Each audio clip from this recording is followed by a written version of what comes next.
Hello and welcome to Toddcast number 3.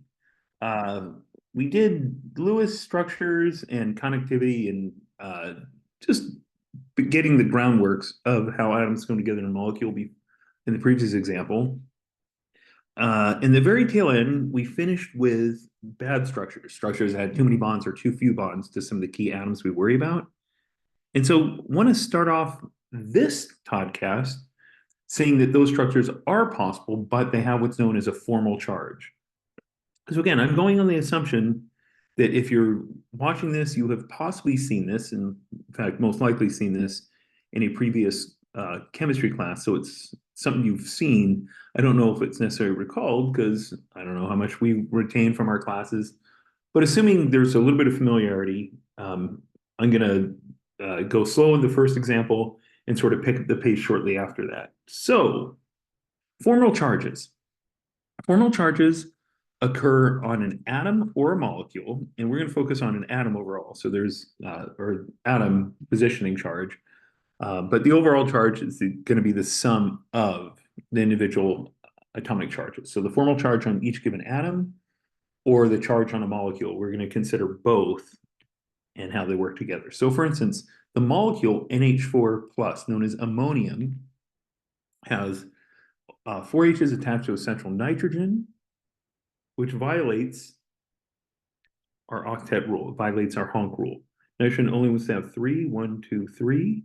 So it has a fourth one instead of the normal lone pair. So normally it wouldn't have this bond to H, let's say. So normally it would have a lone pair. So that'd be your standard ammonia. But when ammonia picks up an H plus, specifically an acidic proton from ammonia, it turns into ammonium. And so we end up having to do this analysis. So instead of doing a verbal analysis, I'm going to do a visual analysis. So if we draw the structure out, hydrogen, the blue dot represents the electron coming from hydrogen, from hydrogen, from hydrogen, hydrogen. The four red dots represent the electrons on nitrogen. And so because nitrogen is making four bonds, it requires one electron for each. There's no lone pair because that would exceed its octet.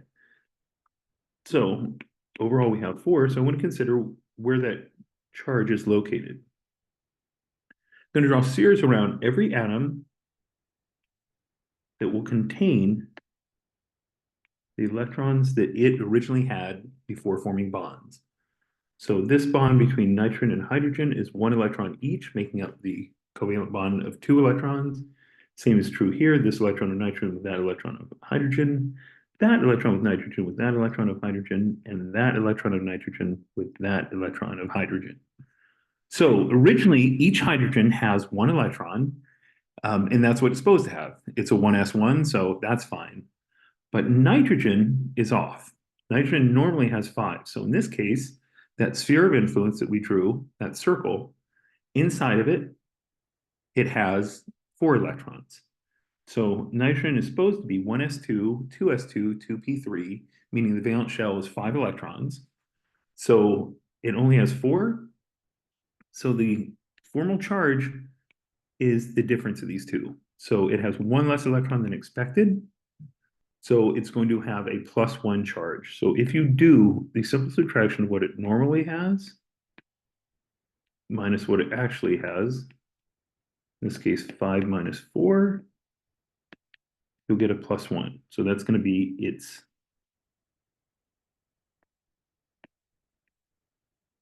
formal charge. And the formal charge is located on nitrogen. So I'm going to erase everything I've written and add in a +1 formal charge. So we would draw a plus on the nitrogen. Okay. So I want to do next formate, which comes from formic acid. So again, let's do our rules we normally have. Carbon, one that makes the most, I'm going to start with that one. It's going to have 1, 2, 3, 4 bonds. Going to have one to H, one to O, one to O, and shoot, I'm out of atoms. So it ends up that I'm going to have to turn it into two bonds to one of the O's. Okay, so that's going to be my skeletal structure. Now I got to put in the lone pairs. So the lone pairs, none on H, none on carbon. Oxygen normally has two. But in this case, if I counted, I have 1, 2, 3, 4, 5. I need two more for the 7 plus the one bonding. So for the octet to be complete, 1, 2, 3 lone pairs and one bonding pair. So let me get rid of my drawing and put in the computer generated drawing, which will look like this. So as mentioned, we have two electrons as part of the bond, and then two lone pairs. So 6 electrons from oxygen, and then 2 of those are going to combine with carbon for the double bond. Carbon has 4 electrons, 2 in the double bond, 1 in the single bond to H, and 1 in the single bond to O. H is giving up its 1 electron. But this is going to be our odd oxygen. So let's go ahead and consider everything. First, the carbon normally has 4, 2s2, 2p2 for its valence shell, so 4 valence electrons. It actually has in its circle 4. 4 minus 4 equals 0, so no formal charge. Let's look at oxygen. Oxygen has 6. Normally has 6, so normally has 6, actually has 6. 6 minus 6 is 0. Correct number of electrons, no formal charge. But the last oxygen in that circle, it normally has 6, actually has 7. So 6 minus 7 is an excess of 1 electron. Excess of 1 electron is a negative charge. So a -1 formal charge. So I would end up drawing a negative on that oxygen to indicate that's where it's located. Okay, so it's the formality of how we label these things, but positives represent a shortage of electron. A negative represents an excess of an electron. And if they're +2, +3, +4, or -1, -2, -3, as the number goes up, the number it's short or the number it has excess of is increasing. But for now, let's just consider these signs. So I did a simple +1 and a -1. Then a more complex example coming up, a thing called cyano, which is a CN- group or cyanide. And the cyanide has negative charge. So I want to consider how many electrons it has in its valence shell. Carbon contributes 4, S2P2. Nitrogen contributes 5. And there's 1 associated with this negative charge on the nitrogen. So overall, there are 10 electrons being shared between carbon and nitrogen. So a couple ways we could do this. We could do 1 bond and 4 lone pairs. So if I did that, lone pair, lone pair, lone pair, lone pair, single bond, but 2, 4, 6 lacks an octet, 2, 4, 6 lacks an octet. So that can't be valid structure. They put a negative on carbon, but it's pointless because it doesn't have the right number. So let's consider 2 bonds and 3 lone pairs. So 2 bonds, 3 lone pairs. So nitrogen has 2 lone pairs, 2 bonds. So it has a full octet, but carbon has lone pair, bond, and bond. It only has 3 electron pairs. This won't work. And if it did, it would require a negative beyond nitrogen. So our next one, and I'm going to say last one because they not have options, you can only have up to 3 bonds between 2 atoms. There's no quadruple bond, so only up to a triple bond. So in this case, 3 bonds, 1, 2, 3, and 2 lone pairs, 1 on nitrogen, 1 on carbon. Carbon has a lone pair, 3 bonds, so that's 8 electrons or 4 pairs of electrons. Nitrogen has 3 bonds and a lone pair, so 1, 2, 3, 4. 4 electron pairs are 8 electrons as well. So let's look at the formal charge. Consider this circle. Nitrogen has 1, 2, 3, plus a lone pair, so 5. That's what it normally has. Carbon, on the other hand, has 1, 2, 3, and a lone pair 5. So it actually has 5. So it normally has 4. 4 minus 5 is a -1. So it ends up with a negative charge on the carbon. That's a really challenging one. But if you go through that, and I'd say play it back and try to make sure a few things are true. Number 1, octet on every atom. So this one didn't work because it didn't have an octet on either atom. This one didn't work, had an octet on one, but not on the other.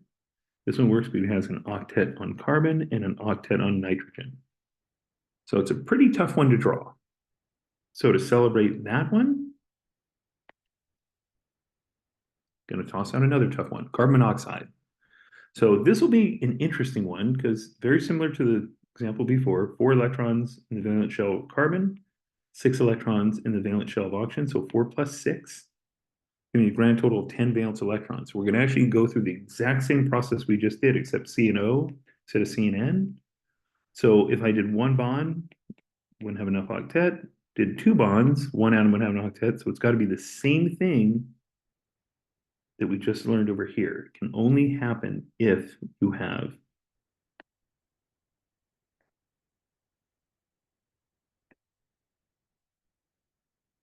one, two, 3 bonds plus a lone pair for carbon, 1, 2, 3 bonds plus a lone pair for oxygen. Both atoms have filled octets. They have 4 electron pairs. So consequently, time to figure out what we have. So oxygen has 1, 2, 3, 4, 5. Normally, it has 6. So 6, the normal amount minus 5 means plus 1. Carbon normally has 4. Here it has 5. So 4 minus 5 is minus 1. The carbon carries a negative. Oxygen carries a positive. Okay. I'm going to call it a fun fact. I don't know if that is necessarily an accurate term for this, but carbon monoxide poisoning is pretty significant. And the reason is, and you possibly learned this in a bio class, it binds hemoglobin about 2,000 or 200 times greater than normal oxygen does. And it's because the negative charge on carbon makes it, because it has a negative, more willing to share electrons. If you have a positive, you're short electrons, you don't want to share, you don't want to give any more away. But if you have a negative, you're going to be more susceptible to giving away your electrons. So carbon's less electronegative and it's got a negative, so it binds to iron very tightly. So the only thing you're counting on if somebody has carbon monoxide poisoning is entropy. The randomness of carbon monoxide leaving every now and then and having enough oxygen in the surrounding area to bind that space so that the O2 goes on and the CO is pushed off. Okay, one more, HClO4. I want to do an example of an expanded octet. So the central atom chlorine, it's going to be confusing. It could be 1, or it could be anywhere up to 6 bonds. So for this one, ends up, I'm going to cut to the chase and tell you it looks like this. This is HClO4. I want to figure out what the formal charges are on everything. So again, we'll look at the sphere of influence, as I'm going to call it. On that oxygen, there is lone pair, bonding pair, bonding pair. So that one's set. On this one, there is lone pair, bonding pair, bonding pair. So it's set. And on this one right here, lone pair, bonding pair, bonding pair, it is set. So they all have the requisite octet and 2, 4, 6 electrons. That's what it's supposed to have, 2, 4, 5, 6. 2, 4, 6 electrons. So all those oxygens have a completed octet, and each one of them has the number of electrons it normally should have. 6 minus 6 is 0, 6 minus 6, 0, 6 minus 6, 0, meaning no charges here. But where I'm going to run into trouble is this oxygen right here has 1, 2, 3, 4, 5, 6, 7 with the 1 from the bond. So it has 7, normally it has 6. 6 minus 7 means -1 for a charge on that. And then the chlorine in the middle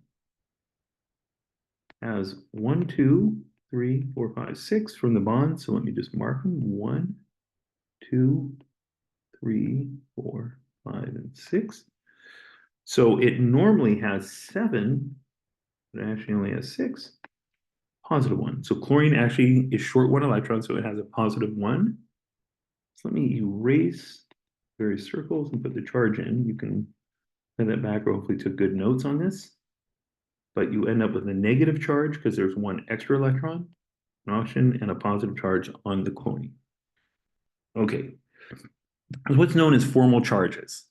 And these become pretty important because If something's neutral, it doesn't have an attraction, so it generally isn't as reactive. But when things have charges, because ionic interactions, things attract, more often than not, charged molecules are less stable, i.e., more reactive. And so figuring out where the charges are, negative or positive, and the magnitude, so if it's +2, -2, +1, -1, those become critical pieces of information for future reactions. Okay, so let's go ahead and apply this to what we've done so far, a Lewis structure. Here's the Lewis structure. Carbon has 1, 2, 3, 4, 1, 2, 3, 4, but this middle one only has 3. So in the previous Toddcast, I would have said, oh, that's a bad structure. But now I know it is a possible structure, so I need to account for the bond. So identify which atoms, any atoms have a non-zero formal charge. So carbon, this carbon right here, 1, 2, 3, 4. 4 minus 4, 0, so no formal charge. This one at the end, 1, 2, 3, 4. 4 minus 4, no formal charge. The central carbon, 1, 2, 3, normally has 4, actually has 3, equals +1. So there's a +1 formal charge on that carbon. So this is what's known as a carbocation. Carbo for carbon, cation because it has a positive charge. So determine the formal charge of each one, which we did. H's I'm ignoring because they have 1, 1, 1, 1, 1, 1, and 1 electrons, so they're all set. So in this case, there's no non-bonding, so let me check this off. So let's see. First thing I did, identify anything that's short. Check, did that. Figure out the formal charge, I did that. There are no non-bonding electrons. So determine the shape around the central atom. Okay, so this is where I'm foreshadowing a little bit. So when reviewing, what's really challenging is trying to stick to just what the topic is, formal charge, because everything kind of ties in together. So I want to point out then that if you have 3 bonds, and perhaps you learned this from your general chem travels, it's going to be sp2 hybridized. When it's sp2 hybridized, the bond angle is going to be 120, and it's going to said to be trigonal planar. So let me get rid of everything I've drawn. Sorry. See, here are my 3 carbons. Carbon 1 has 4, carbon 3 has 4, so it's set. But the middle one only has 3, and it has a plus charge. So there's a plus charge we put in. The steric number, or the number of bonded or lone paired, so the number of things attached, if you will. There's no lone pairs, so that didn't matter here. But 1, 2, 3, 4 things attached. 1, 2, 3, 4. 1, 2, 3 attached.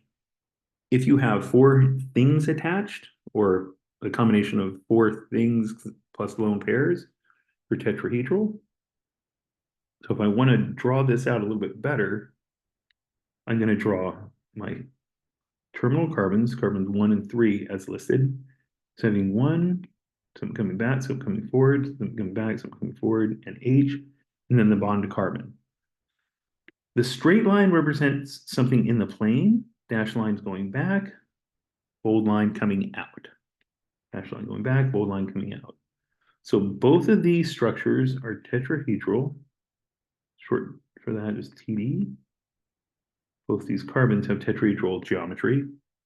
But the central atom has trigonal planar geometry, as mentioned in the previous example, trigonal planar, plus it has the positive charge located on it. Okay, so we're going to get into shape a little more in a little more detail as we go. And that's going to become absolutely critical because if a molecule is planar, then when it reacts, in theory, the top of the plane or the bottom of the plane, above or below the molecule, react equally, so you get behavior of equal reactivity. But if it's not symmetric, if it's like one side is more crowded than the other, then the molecule can actually block one side of the carbon and prevent it from reacting on that side. So you only get reactions on one side of it. Doesn't make much sense now, but that's where we're going with this. So we're worried about structure and shape so that we know which side molecules are going to react with one another on. Okay, so formal charges. Want to apply it to a Lewis structure again? So let's consider everything. Hydrogens are all fine. I'm good with that. Carbon, 1, 2, 3, 4. Carbon, 1, 2, 3, 4. Carbon's fine. So let me just mark that. Carbon, check. Nitrogen has 1, 2, 3, 4. Uh-oh. So nitrogen is going to be of interest. Oxygen, I have two of them to consider. The first one has 1, 2, 3, 4, 5, 6, and two bonds like it's supposed to. This oxygen, on the other hand, has 1, 2, 3. So just like the example we saw before, that oxygen is going to carry a negative charge. So the formal charges will be, let's consider the circle, 1, 2, 3, 4 electrons inside the circle. So overall, let me go ahead and draw those in. So I have plus charges. So 4 electrons, it normally has 5. It actually has 4. So plus 1. And then let's consider the carbon. Having that electron there. Normally has 6. Has 2, 4, 6 with lone pairs plus 1 for the bonded electron. So that equals -1. So it's going to have a negative charge. So that's where we sit. Sort of did this example specifically because we did ammonia earlier and we did a carboxylic acid earlier. And so this is kind of our foray into what I hope to do a lot of examples of in this series, and that is apply it to common biomolecules, because organic chemistry really is a foundation if you want to understand bio well.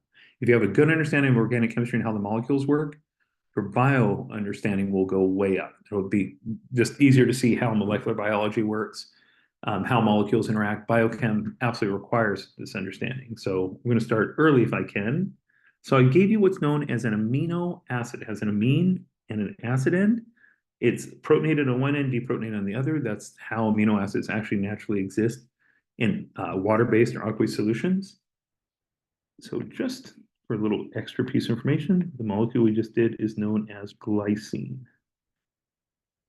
So it's the most simple amino acid. It's one where your central carbon has two H's. Normally has one H and something else. In this case, the something else is an H.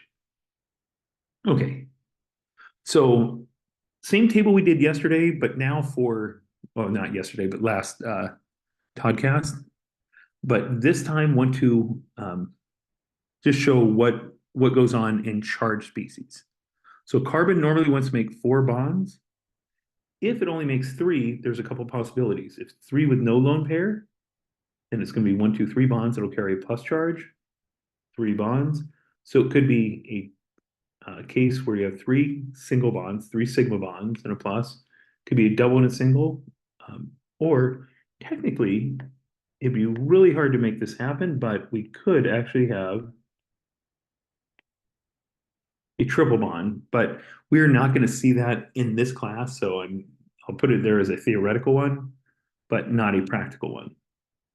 But you can also have a case where carbon, and we haven't addressed this, we only did carbocations this time so far. So I want to make sure we understand carbon can also have an excess of electrons. So it could potentially have 3 bonds and a lone pair for 1, 2, 3, 4, 5 electrons in its circle. Normally that's 4. 4 minus 5 is a -1. Could have 1, 2, 3 bonded and a lone pair, so 5 once again. You can have 5 once again. So I want to point out one other feature, because again, we're going to get into shape as we go. When you only have a steric number of 3, this again is trigonal planar. This is going to be linear. So I have 2 things attached. Whereas here I have 1, 2, 3, 4 attached. So this is tetrahedral. The steric number is 4. This middle one has 1 atom attached here, 1 atom attached here, and a lone pair. That'll be trigonal planar.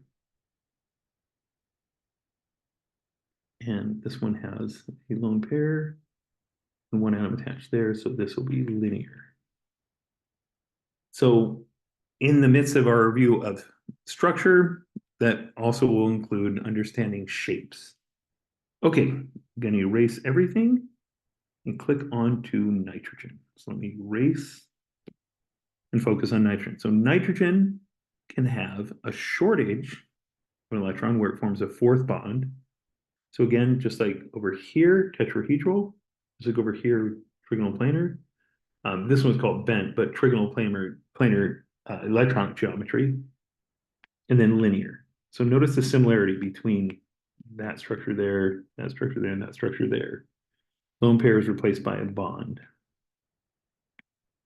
Okay, that if it has a shortage of an electron, so again, if I draw the circle, 1, 2, 3, 4,